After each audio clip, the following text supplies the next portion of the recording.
भाई कछुआ हमेशा उस कहानी में जीतता है, लेकिन अब उसमें अपडेशन हो गया क्योंकि दुनिया बदल गई ना। तो उसमें एक नया अपडेशन ये हो गया कि जो कछुआ था वो हमेशा इस कहानी में जीत रहा था। तो खरगोश को लगा कि ये तो मेरे समुदाय में बड़ा कलंक वाली बात हो गई कि आज इतने साल हो गए फिर भी किताबों में यही पढ़ाया जा रहा है कि सतत निरंतर प्रयास से ही हम आगे बढ़ सकते हैं और तेजी ऐसी कोई बात नहीं है। तो खरगोश ने कहा कि खरगोश दूसरे दिन गया कछुए के पास, बोला नहीं नहीं ये तो कहानी को चेंज करना पड़ेगा और आपको मेरे साथ कंपटीशन करना पड़ेगा। तो कछुआ बोला ठीक है। कछुए तो वो था ना घमंड कि इतने सालों से हम ही जीत रहे हैं फिर जीत जाएंगे।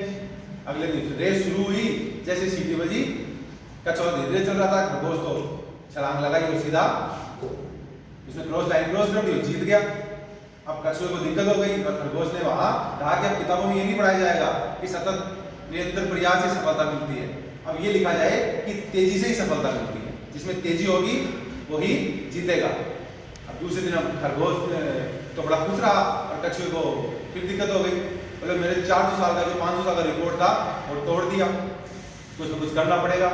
वो फिर खरगोश के पास गया, बोला नहीं नहीं एक बार और रेस लगाएंगे। तो खरगोश को तो ये था कि मेरे से तेज क्या हो सकता है, मैं फिर जीत जाऊंगा तेरे से। खरगोश दूसरे दिन दोनों फिर रेस के लिए तैयार हो गए। जैसे ही रेस लगना शुरू हुई खरगोश तो फिर तेजी से दौड़ने लग गया, लेकिन जैसे ही वो लाइन क्रॉस करने वाला था उसने देखा एक बहुत बड़ी खाई और उस खाई में पानी भरा हुआ। अब खरगोश तो वहां उसको पार नहीं कर सकता, वो बैठ गया। कछुआ फिर धीरे धीरे आया, पानी में डुबकी लगाई और सीधा क्रॉस लाइन को क्रॉस कर गया, फिर जीत गया। तो फिर खरगोश ने कहा कि ये क्या हुआ। तो कछुए ने कहा कि नहीं तेजी से नहीं जीतते, अब आपको फिर किताबों में लिखना पड़ेगा कि आदमी में कोई ना कोई स्किल होनी चाहिए, कोई ना कोई विशेष बात होनी चाहिए तो सफलता मिलती है। अब फिर दोनों बातें, अब लोगों को दिक्कत हो गई कछुए को ज्यादा अच्छा बताएं या खरगोश को बताएं। तो फिर दोनों ने तय किया कि नहीं एक बार और रेस लगा। अंतिम बार फिर रेस हुई, जैसे ही सीटी बजी अब की बार क्या खरगोश ने कछुए को अपनी पीठ में बैठा रखा और तेजी से उछलता हुआ जा रहा। और जैसे वो नाला आया क्या हुआ, कछुआ नीचे आ गया, खरगोश को अपनी पीठ में बैठा लिया और दोनों ने एक साथ लाइन पार कर ली और दोनों इस बार जीत गए। इन तीनों बातों से एक ही बात समझने की है जो जीवन में ध्येय वाक्य बन सकता है कि वर्तमान में किसी कंपटीशन में जीतना है, आप में तेजी होनी चाहिए, आप में स्किल होनी चाहिए, कुछ विशेष बात होनी चाहिए और सहयोग कोऑपरेशन।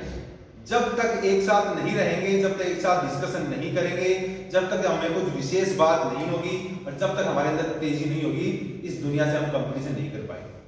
तो इस शिक्षक क्रांति फाउंडेशन के अंदर जो आपको जो मार्गदर्शन मिले हैं वो इन सब तीनों चीजों से रूबरू हो चुके हैं और सब के सब इस फील्ड में कामयाबी पर हैं। तो आप तीनों स्किल्स टीचर से यहाँ लेंगे। मेरा कोई सहयोग रहा, सैटरडे संडे में यहाँ उपलब्ध रहता हूँ, जब भी भाई साहब निर्देश करेंगे मैं उपस्थित हो जाऊंगा, मेरा कोई सहयोग रहेगा मैं आपके समक्ष उपस्थित हो जाऊंगा।